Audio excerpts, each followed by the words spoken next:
Today in the grain market, soybeans were lower. There's been some rain in Brazil, and that kind of put the kibosh on the rally here. It's just kind of erasing some of the drought worries, just as of right now. Argentina, though, has gotten no relief, so it's still dry there.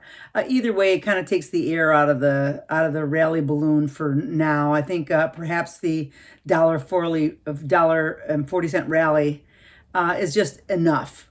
So we just seem to be possibly just treading water for the next couple of days, maybe until the next report coming in January 12th. So it's just something to watch. The CVOL for soybeans is at 19.4%. The soybean oil is at 35.2, and the meal is at 28.1. All very, very strong numbers. So it kind of just lends itself to the market still being very strong, and perhaps we're going to see a lot more activity once we turn the needle from 2021 to 2022.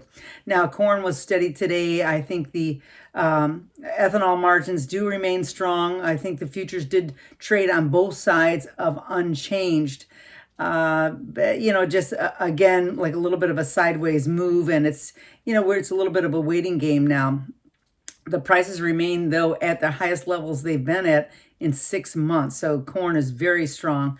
It's still important to remind you that the break evens for corn is expected to be $4.70. That really creates quite a basis, and perhaps like stronger numbers going forward. Even the soybean break even number is supposed to be about $11.06. So just something to keep to let you know about the shape of things to come going forward. The CVOL for corn is at 23.9%, so that's still holding pretty well. Wheat today was higher. The U.S. and world supplies remain historically tighter, so I think that's really what's underpinning some of the futures right now.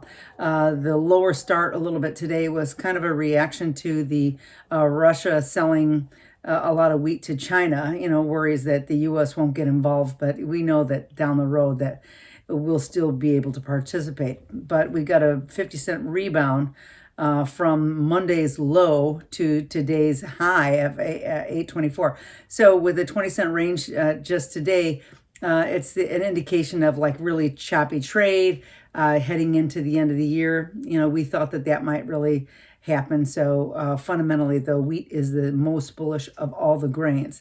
The CVOL for wheat is at 25.3%, and it's down 2%. I mean, it was actually over 30, but I think that's because we've had this big pullback, a little bit of a correction, as it were, and that really is kind of leaking into what the volatility is for the futures.